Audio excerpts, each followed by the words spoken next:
Yo, I'm going by the name Duli Beats from Tanzania, Dar es Salaam. Oh, I'm a music producer. I'm doing the music industry there at Dar es Salaam. My studio is going by the name Necessary Music. We're doing all music, gospel and bongo flava. Rwanda ni safi, people are so kindly. Na pia ni vizuri waje kuvisit. Yeah. Uwakenera kubonana nawe, kuvugana nawe, waba uri mu Rwanda cyangwa uri muri Tanzania, address ashobora kuba yakubonaho kugira ngo mwakorana. You can find me on Instagram @dulibits_. Then WhatsApp number +255 719 96 20 08. Reka dukomeze tubashimira inshuti bakunzi ba Yawe TV, abakoze subscribe turabashimira cyane, n'abatarayikora niwo mwanya kugira ngo mukomeze kubona ibiganiro byiza tubagezeho. Uyu munsi turi kumwe n'umutumire udasanzwe, reka dutangire atwibwira. Yo, I'm going by the name Duli Beats from Tanzania, Dar es Salaam. Tanzania, Dar es Salaam. Umunsi uri muri Kigali. Kigali urebona gute? Kigali is so clean, so beautiful. Nzuri. Urakoze cyane, ngira ngo abakunzi bacu abenshi ntago bakuzi. Turagira ngo utwibwire ni uri muntu ki, ukora akazi ki kugira ngo babashe kwisanga hamwe no mu kiganiro. Oh, I'm a music producer. I'm doing the music industry there at Dar es Salaam. My studio is going by the name Necessary Music. We're doing all music, gospel and bongo flava, even African music in general. Urakoze cyane, mwabyumisha inshuti bakunzi ba Yawe TV. Uyu munsi twahuye n'umu producer ukorera mu umuziki wo muri Tanzania. Turagira ngo mbere yuko dukomeza ikiganiro cyacu utubwire ese ari umu producer hano mu Rwanda mwamuzanye cyangwa mwabashije guhura mu gihe umaze mu Rwanda?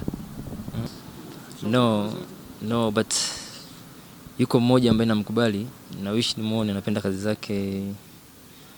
Is going by the name Made Beats, I think. Made Beats mwabashije guhura?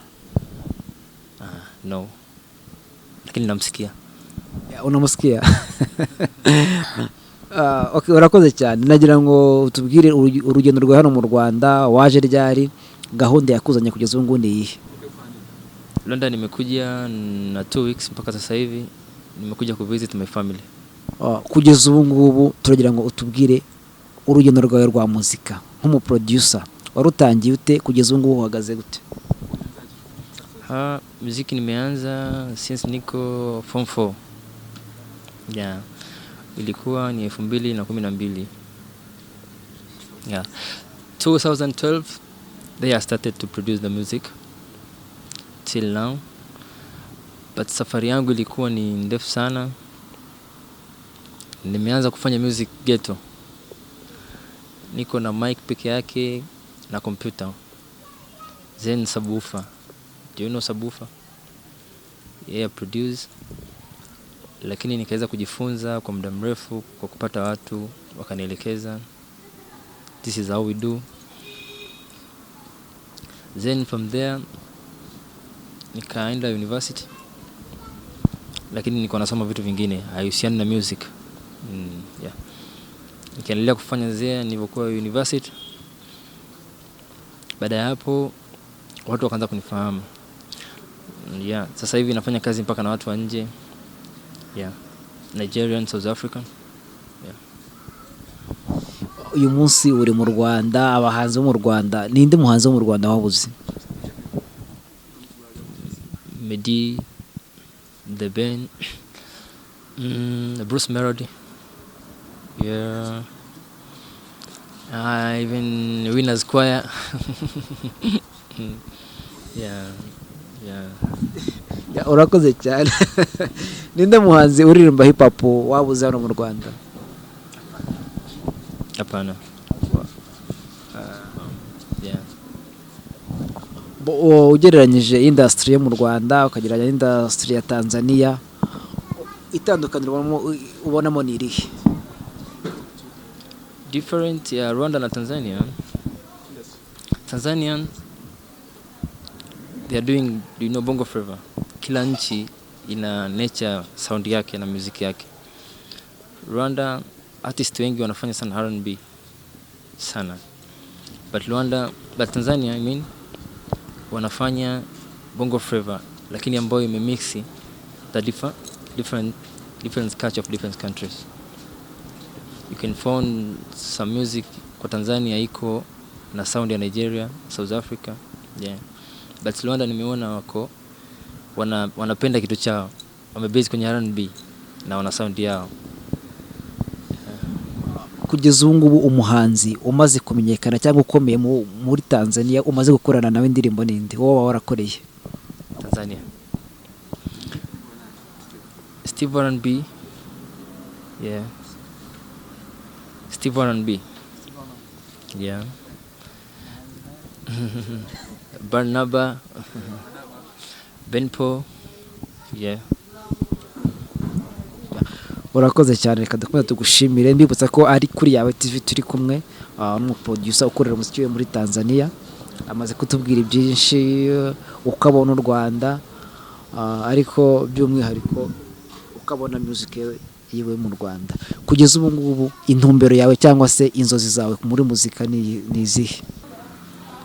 I want to be the big producer kwa dunia nzima iweze kunijua, yeah. The dream kubwa na kufanya kitu kizuri. Kugeza ubu ngubu umuntu uzabona ikiganiro twagiranye ari muri Tanzania, niki kintu wamubwira nk'umuntu uri mu Rwanda? Rwanda ni safi, people are so kindly, na pia ni vizuri waje kuvisit. Yeah. Ibyo kurya wabonye mu Rwanda byagutunguye utari usanzwe umenyereye muri Tanzania ni ibihe? Hapana, nimeona vyote ni kawaida. Vyote ni kawaida. How they cook, yeah. Difference the way they cook. Okay, noneho turagira ngo ubwire abanyarwanda muri rusange kugeza ubu ngubu uwakenera kubonana nawe, kuvugana nawe, waba uri mu Rwanda cyangwa uri muri Tanzania, address ashobora kuba yakubonaho kugira ngo mwakorana. You can find me on Instagram +, then WhatsApp number +255 719 96 20 08.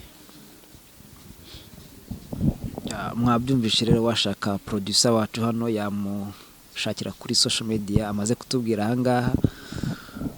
Nkomeza gushimira abakomeje gukora subscribe kuri Yawe TV n'abatarayikora, niko kanya kugira ngo mubashe kuyikora.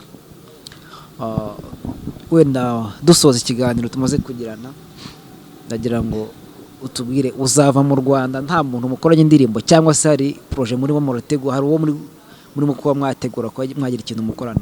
Mpaka sasa sijajua, lakini na wish nifanye kazi na mtu yoyote, msanii yoyote yule atakayejitokeza, niko willing kufanya kazi, naweza kuachia memory.